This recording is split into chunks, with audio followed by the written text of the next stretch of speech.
সার্বক্ষণিকভাবে এবং একই সাথে সান্ধ্য আইন বজায় রাখা এই বিষয়টা একটা সাংঘর্ষিক বিষয়। কারণ সান্ধ্য আইন বিষয়টা যখন আমি এখানে উল্লেখ করে দিচ্ছি, আমি অ্যাপারেন্টলি নারীকে আমি সার্বক্ষণিক নিরাপত্তা দিতে বাধ্য না, এই বিষয়টাকে স্বীকার করে নিচ্ছি। অর্থাৎ এই আইনটা বজায় থাকার মধ্য দিয়েই আসলে কিন্তু নারীকে অনিরাপদ করে রাখার ব্যবস্থা আমি করে রেখেছি। আমরা স্পষ্টভাবে 1 নম্বর দাবি বলেছি যে রাত 10টা থেকে সকাল 6টা অবধি গেট বন্ধ করে দেওয়ার মধ্য দিয়ে নারীকে তারা বোঝাতে চাচ্ছেন যে আমরা যদি রাত 10টার পরে বাইরে থাকি, এই সময়টার মধ্যে থাকি, তাহলে আমরা অনিরাপদ। কিন্তু বাস্তবে যদি আমরা আমাদের ঢাকা বিশ্ববিদ্যালয়ের এবং সারা দেশের বাস্তবতাটা দেখি, তাহলে আমরা কি দেখি? আমাদের মেয়েরা যারা দিনের বেলা টিউশন করাচ্ছেন, আমাদের মেয়েরা যারা ক্লাসরুমে যাচ্ছেন, আমাদের মেয়েরা যখন এখান থেকে মানে জাস্ট ক্যাম্পাসেরই কোনো একটা অংশে, ধরে শাহবাগে সে একটা ওষুধ কিনতে গেল, তখনই কিন্তু তার সাথে যে কোনো রকম অঘটন ঘটতে পারে। শুধু কি তার সাথেই অঘটনটা ঘটতে পারে? এই ঘটনাটা একটা ছেলের সাথে ঘটতে পারে, অন্যান্য লৈঙ্গিক পরিচয়ের মানুষের সাথেও ঘটতে পারে। ফলে নিরাপত্তা হচ্ছে তাদের কাছে একটা অজুহাত, কিন্তু আদতে এই সান্ধ্য আইন বিষয়টাই একটা নিরাপত্তা বিরোধী আইন।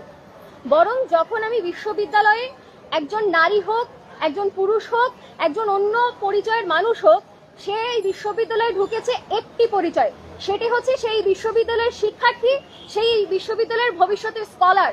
আমি যখন তাদেরকে এই দৃষ্টি দিয়ে দেখব, তখন একজন পুরুষ যেমন তার লাইব্রেরিতে খুবই অবাধে পরিচালন করতে পারবে এবং ঢুকতে পারবে, তেমনি একজন নারীকেও একজন স্কলার হিসেবে, একজন মানুষ হিসেবে সেই অবাধ যাতায়াতের জায়গাটা দিতে হবে।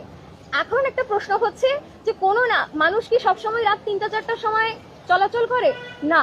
কিন্তু দেখেন, আজকে যদি আমার কোনো একটা নারী শিক্ষার্থীদের হলে কোনো একটা ক্রাইসিস হয় এবং তারা বাইরে গিয়ে কোনো একটা মুভমেন্ট করে, তাহলে আমিও একজন মানবিক মানুষ হিসেবে সেই নারী শিক্ষার্থী হোক বা সেই শিক্ষার্থীর পাশে দাঁড়ানোর জন্য দায় অনুভব করব।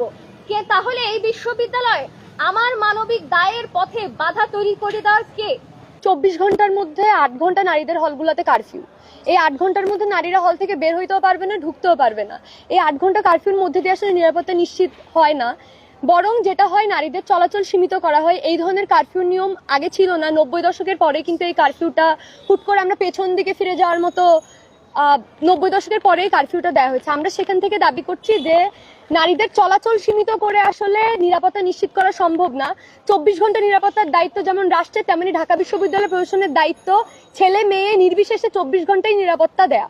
সেখানে আলাদাভাবে নারীদেরকে 8 ঘন্টা হলের ভেতর ঢুকতে না দেয়। যেমন আমাদের যেদিন গ্রাফিতির কাজ হলো, সেদিন গ্রাফিতির কাজ শেষে রাতে 3টা-4টার দিকে আমরা আসলে যারা হলের আবাসিক ছাত্রী তারা কিন্তু হলে ঢুকতে পারছি না। সেই ঢুকতে না পারার মধ্যে দিয়ে কিংবা একটা জটিল প্রসেসের মধ্যে দিয়ে যাওয়ার মাধ্যমে কি আমাদের নিরাপত্তা নিশ্চিত হয়? হয় না, বরং শিক্ষার্থীরা বাধ্য হয় রাতের বেলা বাইরে থাকতে।